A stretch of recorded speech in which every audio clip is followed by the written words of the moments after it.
Everyone, so welcome back to my YouTube channel science की पाठशाला with प्रिया। तो कैसे हैं आप सब? आई होप आप सब बहुत अच्छे होंगे, बहुत अच्छे से आप लोग की पढ़ाई भी चल रही होगी। तो जैसा कि आप सबको पता है कि हमने क्लास 12th का भी चैप्टर 1 कर रहे हैं, जिसमें हम आज शुरू कर रहे हैं कि पॉलन पिस्टल इंटरैक्शन। अब जैसे देखिए कि इतना हमें पता है कि जो पॉलन ग्रेन है वो जब स्टिग्मा के ऊपर गिरेंगे तो उसके बाद क्या होगा, पॉलन ट्यूब की फॉर्मेशन होती है, आप सबको पता होगा। लेकिन उससे पहले हमें क्या देखना है कि पॉलन और पिस्टल जो हैं वो आपस में कैसे इंटरैक्ट करते हैं। देखो, जो पॉलिनेशन है, पॉलिनेशन क्या होता है? ट्रांसफ़र। किसका ट्रांसफ़र? पॉलन ग्रेन का, एंथर से स्टिग्मा के ऊपर। ठीक है, तो ऐसा नहीं है कि पॉलिनेशन ना कोई गारंटी नहीं देता कि सही टाइप का पॉलन ही गिरा है स्टिग्मा के ऊपर। ठीक है, जैसे compatible pollen of the same species, जैसे कि स्टिग्मा है उसकी सेम स्पीशीज़ का ही उसके ऊपर पॉलन गिरा है, ये ज़रूरी नहीं है। ठीक है, तो कभी कभार पॉलन गलत तरीके के भी गिर जाते हैं, या तो किसी दूसरी स्पीशीज़ से गिर जाते हैं या फिर सेम ही प्लांट से गिर जाते हैं। अगर वो सेल्फ इनकम्पैटिबल फ्लावर है तो वो एक्सेप्ट नहीं करेगा उसको, है ना। तो फिर जो पिस्टल होता है उसमें इतनी एबिलिटी होती है, इतनी काबिलियत होती है कि वो रिकॉग्नाइज कर पाता है अपने पॉलन को कि वो सही तरीके का है या फिर गलत टाइप का है। ठीक है, अगर वो सही टाइप का है तब तो पिस्टल उसको एक्सेप्ट कर लेगा, और जो भी आपके पोस्ट पॉलिनेशन इवेंट्स होते हैं ना, कि आगे पॉलन ट्यूब की फॉर्मेशन वगैरह होती है, वो सब कुछ होगा। ठीक है, और फिर फर्टिलाइजेशन हो जाएगा। लेकिन अगर पॉलन गलत तरीके का निकल जाता है तो पिस्टल उसको रिजेक्ट कर देता है। ठीक है, और पॉलन जर्मिनेशन को प्रिवेंट करता है, रोकता है, नहीं होने देता, पॉलन ट्यूब की फॉर्मेशन भी नहीं होने देगा। तो जो ये काबिलियत है पिस्टल की कि वो पहचान पा रहा है पॉलन को, ये कैसे होती है? जो एक्सेप्टेंस और रिजेक्शन है कि एक्सेप्ट करे या रिजेक्ट करे, उनके बीच में कंटिन्यूअस डायलॉग होता है। ठीक है, पॉलन ग्रेन और पिस्टल के बीच में। और ये कैसे होता है? ये बेसिकली केमिकल के थ्रू होता है कि आपस में इंटरैक्ट करते हैं जो पॉलन है और पिस्टल।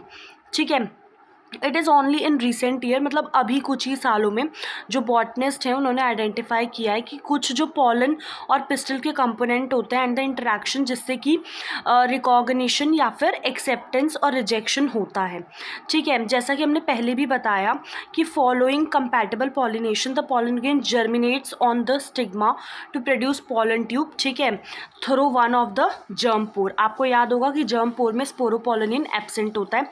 एक बार हम यहाँ पे इस फोटो को देख लेते हैं। आप सबसे पहले वाला फोटो देखेंगे तो आपको दिख रहा है कि पॉलन ग्रेन्स जो हैं वो जर्मिनेट कर रहे हैं। ठीक है, आप इसको देखेंगे ना तो इसमें आपको क्या दिख रहा है? पॉलन ग्रेन गिरा है और ये पॉलन ट्यूब बन के फिर आपका, और फिर इसमें अगर आप थोड़ा सा ध्यान से देखेंगे तो यहाँ पे आपको क्या दिख रहा है कि पॉलन ट्यूब आपका ये जो फिलीफॉर्म अपैरेटस है वहाँ पे पहुँच गया है, और उसके बाद ये इसके साथ फ्यूजन वगैरह हो रहा है, ये आपको दिख रहा है। ठीक है, अब आगे चलते हैं थोड़ा सा।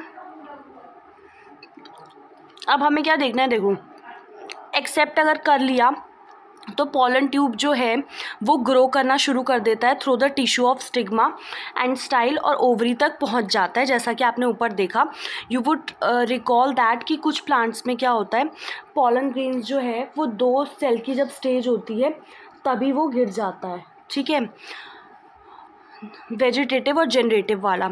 और ऐसे प्लांट्स में क्या होता है, जनरेटिव सेल जो है वो डिवाइड करके 2 मेल गैमेट बनाता है during the growth of pollen tube in the stigma.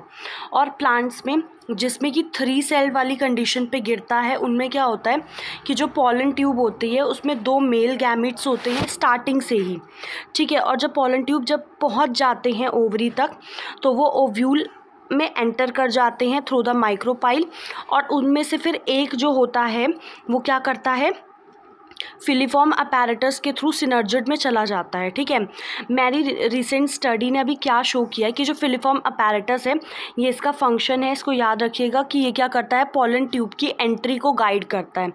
और ये जितने भी इवेंट्स होते हैं from the pollen deposition on the stigma until जब तक पॉलन ट्यूब एंटर नहीं कर जाती ओव्यूल में, इन्हीं सबको हम क्या बोलते हैं, पॉलन पिस्टल इंटरैक्शन। ठीक है, as pointed out earlier, pollen pistil interaction जो होता है वो एक बहुत ज़्यादा डायनेमिक प्रोसेस होता है, क्योंकि इसमें सबसे पहले ना बहुत सारी चीज़ें होती हैं। पहले पॉलन को रिकॉग्नाइजेशन, उसके बाद फिर पॉलन को प्रमोट करना है या वहीं पे उसको रोक देना है।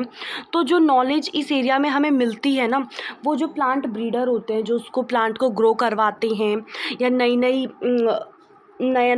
नई वो करते हैं, मतलब वैरायटीज़ को जो वो करते हैं हाइब्रिडाइज करवा के, तो जो प्लांट ब्रीडर होते हैं उनके लिए ये चीज़ें बहुत ज़्यादा नॉलेज जो है बहुत ज़्यादा यूज़फुल होती है कि वो क्या कर पाते हैं, मैनिपुलेट कर पाते हैं पॉलन पिस्टल के इंटरेक्शन को and even in incompatible pollination, ताकि उन्हें डिज़ायर्ड हाइब्रिड मिले जैसे वो चाहते हैं। You can easily study pollen germination.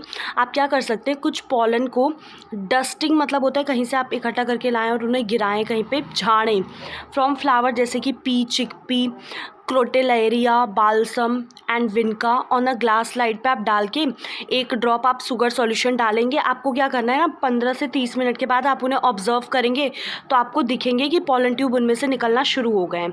अब जो breeder is interested in crossing, हमें पता है कि जो ब्रीडर्स होते हैं वो किस में इंटरेस्टेड होते हैं, अलग अलग स्पीशीज़ को क्रॉस करवाने में एंड ऑफन जेनेरा, ताकि वो एक डिज़ायरेबल करेक्टर को कंबाइन करके एक सुपीरियर वैरायटी को बना सकें।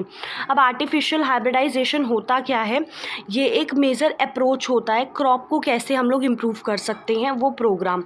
इन सच क्रॉसिंग एक्सपेरिमेंट ये बहुत इंपॉर्टेंट होता है टू मेक श्योर दैट कि जो हम चाहते हैं ओनली डिज़ायर्ड पॉलन ग्रेन को ही यूज़ किया जा सके और स्टिग्मा को प्रोटेक्ट किया जा सके। जितने भी कंटैमिनेशन है या जो भी अनवांटेड पॉलन है उससे हम स्टिग्मा को बचा सकें, ठीक है। और ये हम कैसे करते हैं, इमैस्कुलेशन और बैगिंग टेक्निक से। तो आज के लिए बहुत इंपॉर्टेंट टॉपिक है।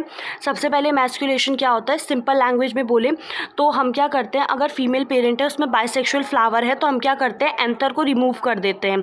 जो फ्लावर बर्ड होता है उसी से रिमूव कर देते हैं ताकि एंथर के डेहिसाइज होने से पहले फॉर्सेप का यूज़ करके, और इसे ही बोलते हैं इमैस्कुलेशन। इमैस्कुलेटेड जो फ्लावर होता है उसे हम क्या करते हैं, एक बैग से कवर कर देते हैं ताकि उस पर कोई अनवांटेड पॉलन ना गिर जाए, और उसे बोलते हैं बैगिंग, ठीक है। और जब बैग कर देते हैं फिर वो जब तक रिसेप्टिव नहीं हो जाता, ठीक है, जब रिसेप्टिव हो जाता है तो हम मैच्योर पॉलन ग्रेन कलेक्ट करके उसके ऊपर गिरा देते हैं और फिर वापस से हम उसे रीबैक कर देते हैं और फ्रूट को डेवलप होने के लिए छोड़ देते हैं। अगर फीमेल पेरेंट्स में यूनिसेक्सुअल फ्लावर है तो कोई ज़रूरत ही नहीं है मैस्कुलेशन की, हम डायरेक्ट उसको क्या करते हैं, बैक कर देते हैं। और जब flower before the flower open, उससे पहले हम उसे बैक कर देते हैं ताकि कोई दूसरा वो उस पर ना गिर जाए पॉलन। और जब वो रिसेप्टिव हो जाता है तो हम पॉलिनेशन कराते हैं जो भी डिज़ायर्ड पॉलन है और फ्लावर को दोबारा से रीबैक कर देते हैं, ठीक है। अब ये डबल फर्टिलाइजेशन हम नेक्स्ट क्लास में करेंगे। वीडियो में जानबूझ के बहुत छोटी छोटी बनाती हूँ ताकि आप लोग देखें, क्योंकि मुझे पता है लोगों को यूट्यूब पे बहुत कंटेंट नहीं देखते हैं। सो ठीक है, आप अपना ध्यान रखिएगा, खुश रहिएगा, बाय।